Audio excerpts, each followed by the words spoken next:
Hi guys, welcome back to my channel. I'm Namita. If you're new here on this channel, we talk about work life, master's life and many more things. Thank you so much for your feedback on my previous video on MIS and coding. I'm so glad it was helpful to so many of you, and if you still have questions, please leave comments on that video and I'll get back to you. With that said, today we are talking about Prep With Me for Masters series, and the next video is letters of recommendation and resume for your master's degree application. So if you haven't subscribed yet, hit the red subscribe button and let's get started.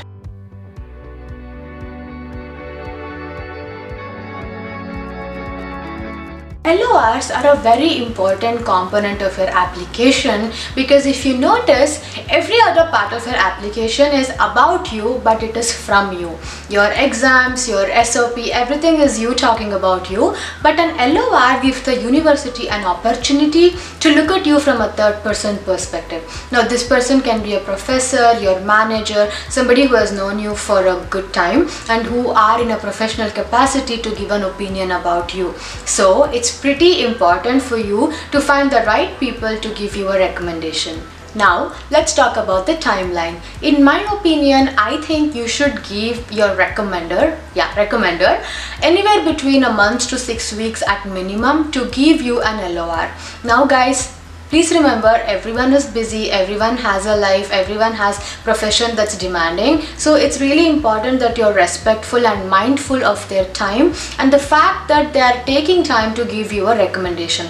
Writing an LOR takes time. They need to remember who you are. If you're already been out of university for a long time now, they need to remember what your achievements were, what you have done so far in life. So it's only right and considerate to give them some time. I personally spoke to my professors, I think about 2 to 3 months in advance. I told them that I was preparing for my master's and that I had just finished my GRE exam and my TOEFL was coming up, and I would be really delighted if they could write me an LOR. And also I got 3 letters of recommendation, 2 from my professors and 1 from my manager at that time.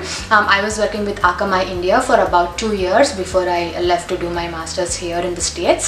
So if you don't want to talk to your employer, that is if you are working or if you have if you are taking a break from your work to prepare for masters, that's absolutely okay. As far as I know, no university demands that you get an LOR from an employer unless they really want it. So if you have a university that's requiring you, mandating you to get a LOR from an employer, then you don't have much choice. But if you don't, it's totally okay to get all 3 letters of your recommendation from the university itself. Just make sure that you let them know way beforehand, and also if possible send them an email with your achievements so they don't have to look for it. This might be, maybe you were in the top 10 in the class, maybe you were heavily involved in the cultural work, maybe you were on the sports team and you were amazing, or maybe you were the class representative that was instrumental in bringing about change in the university. Maybe you made it more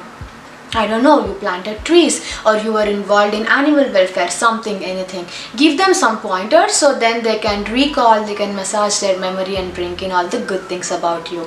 Now, there's another reason why it's important for you to provide them a timeline is because at least in my knowledge, as far as I know as of now, most universities require that the professors either email the university back your LOR, or once they receive a link from the university, they upload the LOR into a portal.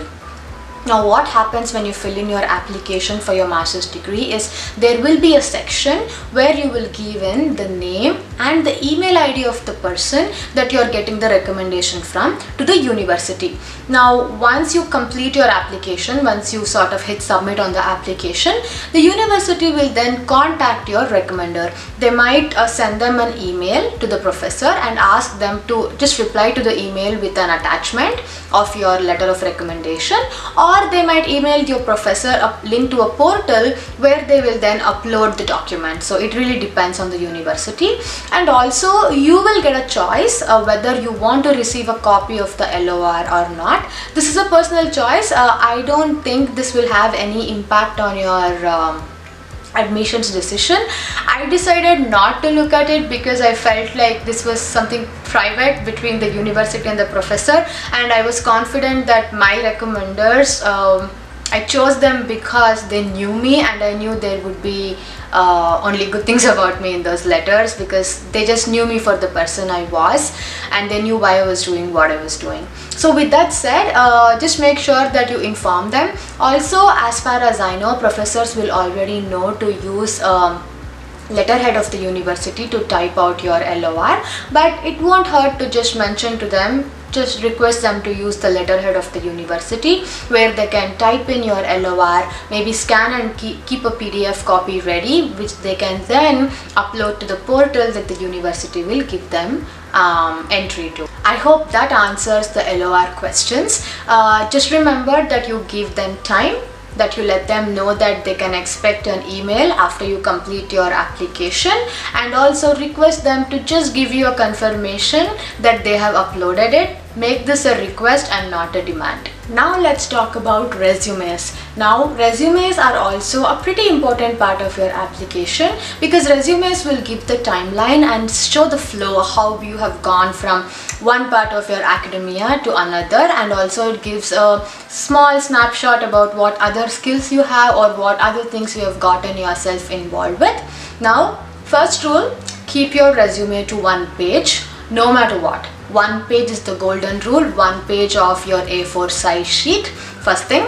Second thing, make sure that your resume is very professional. I am going to make a video on the STAR approach sometime soon. If you guys are interested, let me know in the comment section below. I'm going to put it up higher on my priority list. But if you don't already know the STAR approach, make sure you Google it.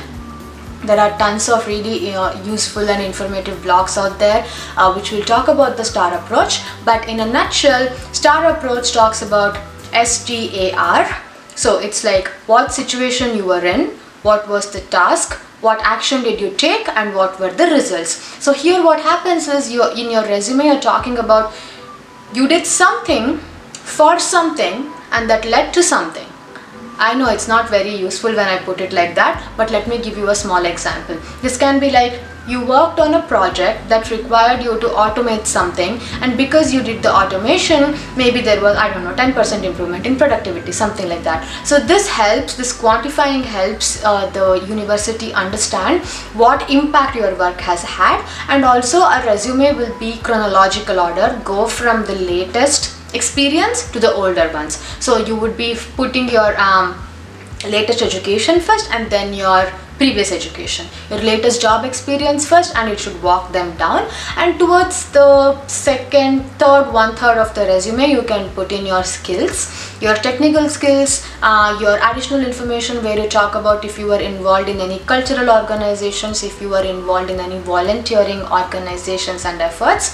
And just make sure, one thing to keep in mind is this resume is not something that you will be using for job search. So you can relax a little bit. Just make sure that the resume gives the university a complete picture of your academic journey and your work experience, if any. But remember, don't use crazy fonts. Stick with Times New Roman. That's my all-time favorite, and it's a safe font. And make sure you use a good font size that's not too difficult to read on the eye. I think a 10.5 font size is good enough. Don't make unnecessarily bold words. I know there is a practice with resumes where people feel the need to highlight important things that they think is important and should grab some attention. But in my opinion, having random bold words in your resume will sort of distract, right? Like when you're reading a document, your eyes will constantly get drawn to bold words and sort of break your flow of reading. So I suggest just sticking with the normal resume template. I'm going to link a couple of resume templates in the description box below. There is no hard and fast rule for what is the best resume.